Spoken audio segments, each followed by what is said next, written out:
तर आज आपण इथे पत्रकार परिषद ठेवलेली आहे. नेमकं काय कारण आहे, काय घटना आहे?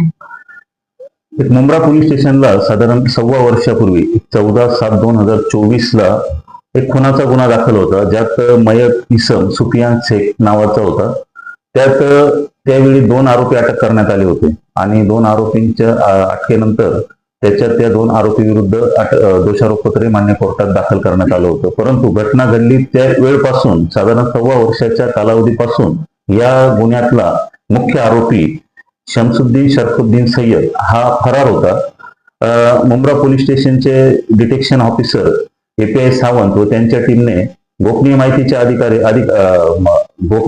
आधारे व तांत्रिक विश्लेषणाच्या सहाय्याने अत्यंत चांगला तपास करून त्याला आंध्र प्रदेश राज्यातून 4 तारखेला ताब्यात घेण्यात आलं होतं आणि तेथून मान्य कोर्टाकडून ट्रान्झिट रिमांडने त्याला 7 तारखेला येथे आणण्यात आलं आणि 7 तारखेला त्याला इथे अरेस्ट करून मान्य कोर्टापुढे हजर केला असता कोर्टाने 10 तारखेपर्यंत PCR दिला आहे आणि सदर गुन्ह्याचा तपास API सावंत साहेबच करतायत.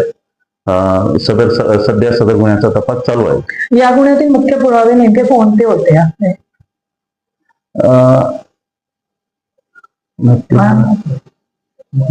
या गुन्ह्यात प्रत्यक्ष साक्षीदार होते. प्रत्यक्ष साक्षीदारांच्या साक्षीवरून तो गुन्ह्यातला मेन आरोपी होता. गुन्ह्यात वापरलेला जो चाकू होता किंवा जे हत्यार होतं ते त्याने यूज केलेलं होतं. परंतु आता बराच कालावधी लोटल्याने अद्याप तर त्याने गुन्ह्यात वापरलेल्या हत्याराबाबत काही सांगितलेलं नाही. परंतु तपास चालू आहे आणि त्यात देखील आम्ही अधिक तपास करून पुढील कायदेशीर कार्यवाही करण्याची तरतूद ठेवलेली आहे. आरोपीने गुन्हा करण्याचा मागे कोणता हेतू असं काही सांगितलेलं आहे? काही आढळलं का तुम्हाला? लुडो खेळण्याच्या वादातून त्यांचं तात्विक कारण होतं. लुडो खेळण्याच्या वादातून ती घटना घडलेली होती. हा गुन्हा उघडकीस आणताना पोलिसांना कोणती मोठी आव्हाने देण्यात आली का?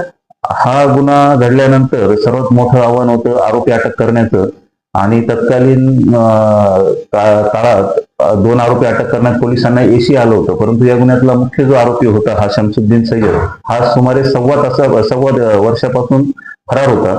परंतु आमच्या डिटेक्शन टीमचे API सावंत यांनी गोपनीय माहितीच्या आधारे व तांत्रिक विश्लेषणाच्या आधारे अत्यंत चांगली कामगिरी करून त्याला 1.25 वर्षाच्या मोठ्या कालखंडानंतर आंध्र प्रदेश राज्यातून शिताफीने अटक केलेली आहे. तर त्याचं लोकेशन कसं आढळलं? आता तांत्रिक विश्लेषण म्हणजे तपासामागे नाही, त्यांना तशी गोपनीय माहिती पण होती. गोपनीय माहितीच्या आधारे त्यांनी चांगलं काम केलेलं आहे. आरोपीकडून कोणती आणखी माहिती भेटलेली आहे का? त्याचा कशामध्ये दुसऱ्या गुन्ह्यामध्ये काही आढळलं आहे का? नाही, त्या आरोपीचा सध्या तरी दुसऱ्या कोणत्या गुन्ह्यामध्ये समावेश नाही. परंतु इतरही पोलीस स्टेशनला काही गुन्हे आहेत का नाही याबद्दल आमचा तपास चालू आहे. तर माझा प्रश्न तुम्हाला आहे, तपासामध्ये म्हणजे पोलिसांना कुठलं आणखी सहकार्य घ्यावं लागलं का कोणाचं? गुप्त बातमीदार जे होते, आमचे जे गुप्त बातमीदार जे आहेत त्यांचं आम्हाला चांगलं सहकार्य लाभलं. त्यानंतर तिथले जे लोकल पोलीस स्टेशनचे अधिकारी आणि कर्मचारी होते त्यांनी पण आम्हाला खूप चांगल्या प्रकारे तिथे सहकार्य केलं. थोडा लँग्वेजचा प्रॉब्लेम आलेला आंध्र प्रदेश राज्य असल्यामुळं त्यांचं एक चांगलं सहकार्य लाभलं आम्हाला. सर, आरोपीला अटक कशा प्रकारे आणि कुठले तांत्रिक म्हणजे आपण तपासाच्या आधारे केलेलं आहे? गोपनीय बातमीदारांनी तर आमचा तांत्रिक तपासाच्या आधारे प्रकरणात पुढील कायदेशीर काही कारवाई आणखी राहील का? त्यानंतर अटक करून मान्य कोर्टासमोर हजर केलेला आहे. आता पुढील कारवाई जी आपली योग्य कोर्टच्या आपल्याकडून त्याला म्हणजे PC वगैरे काही असा 10 तारखेपर्यंत त्याला PCR देण्यात आला होता. मृतकाचं नाव काय आहे आणि कशामुळे भांडणं झाली होती? थोडं नेमकं याच्याबद्दल माहिती आहे. मृतकाचं नाव सुफियान शेख असं आहे. ते एकत्र लुडो खेळत होते. त्याच्यामुळे आपसमध्ये त्यांचा वाद झाला आणि त्या वादातून त्याने मर्डर केलेला आहे. ही घटना कुठल्या वर्षाची आहे? जुलै 2024 मधली घटना आहे. 14/7/2024 मधली घटना आहे. थँक्यू.